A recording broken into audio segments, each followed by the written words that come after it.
इन दोस्तों, मैं जेपी चौधरी और आप देख रहे हैं YouTube channel service to saving guide. Service to saving guide में आपका बहुत बहुत स्वागत है। दोस्तों, इस वीडियो में मैं सभी केंद्रीय कर्मचारी को एक बहुत बड़ी खुशखबरी देने जा रहा हूं कि केंद्र सरकार ने कर्मचारी के रिटायरमेंट पर दिए जाने वाले सीटीजी यानी कि कंपोजिट ट्रांसफ़र ग्रांट के नियम में बहुत बड़े बदलाव किए हैं। यानी कि अब कोई भी केंद्रीय कर्मचारी रिटायर करते हैं यानी कि सेवानिवृत्त होते हैं और 20 किलोमीटर के अंदर भी कहीं सेटल होते हैं तो इस केस में उनको पूरा कंपोजिट ट्रांसफ़र ग्रांट दिया जाएगा। और इसके लिए सरकार ने शर्तें क्या रखी है और कौन सा सर्टिफिकेट ऑफिस में देना अनिवार्य होगा, इसके बारे में भी मैं आपको आगे जानकारी देने जा रहा हूं। और जैसा कि आप देख सकते हैं कि यह जानकारी ministry of finance department of expenditure ने 6 जनवरी 2022 को इस मेमोरेंडम के थ्रू दिया है। अब पहले मैं आपको करंट प्रोविज़न के बारे में बताता हूं, तब मैं आगे बताऊंगा कि इसमें चेंज क्या हुआ है।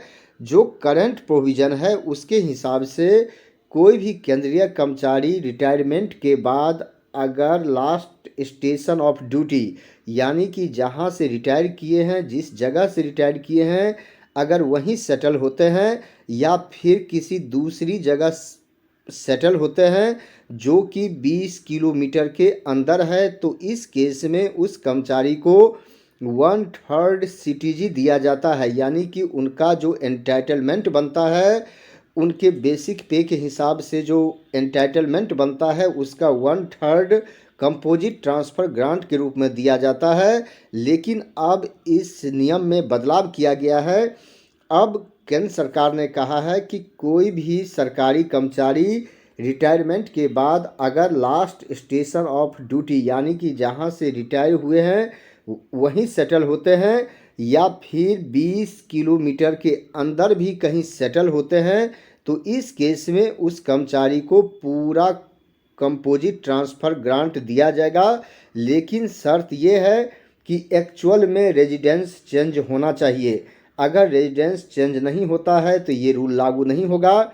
अगर 20 किलोमीटर के अंदर भी कहीं सेटल होते हैं और इस केस में रेजिडेंस चेंज करना पड़ता है तो पूरा कंपोजिट ट्रांसफ़र ग्रांट दिया जाएगा।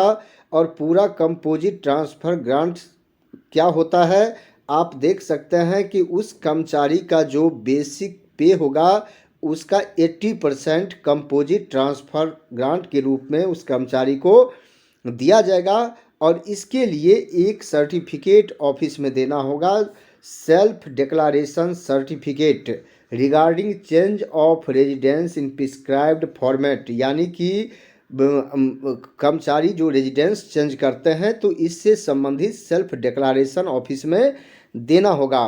और जहां तक अंडमान निकोबार और लक्षद्वीप से ट्रांसफ़र होने वाले कर्मचारी हैं जो वहां सेटल होते हैं या फिर कहीं और सेटल होते हैं, तो पहले की तरह उस कर्मचारी को 100% कंपोजिट ट्रांसफ़र ग्रांट दिया जाएगा। यानी कि जो उस कर्मचारी की बेसिक है उसका 100% एज यूजुअल दिया जाएगा।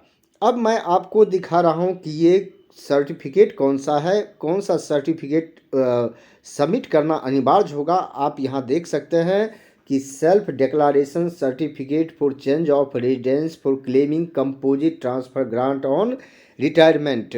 और जैसे कि ऊपर देख सकते हैं कि यहाँ पर लेटर का रेफरेंस दिया गया है और यहाँ आप सर्टिफाई कर रहे हैं।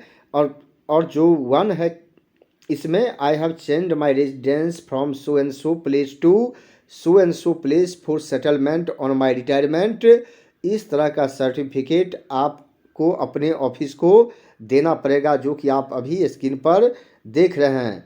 तो दोस्तों, ये सर्टिफिकेट देने के बाद और एक्चुअली में अगर आप रेजिडेंस चेंज करते हैं तो इस केस में अब आपको 1/3 नहीं बल्कि पूरे के पूरे 80% आपके बेसिक के आपको कंपोजिट ट्रांसफ़र ग्रांट के रूप में दिया जाएगा।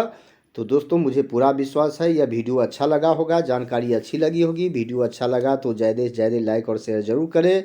यह वीडियो देखने के लिए आपको बहुत बहुत धन्यवाद।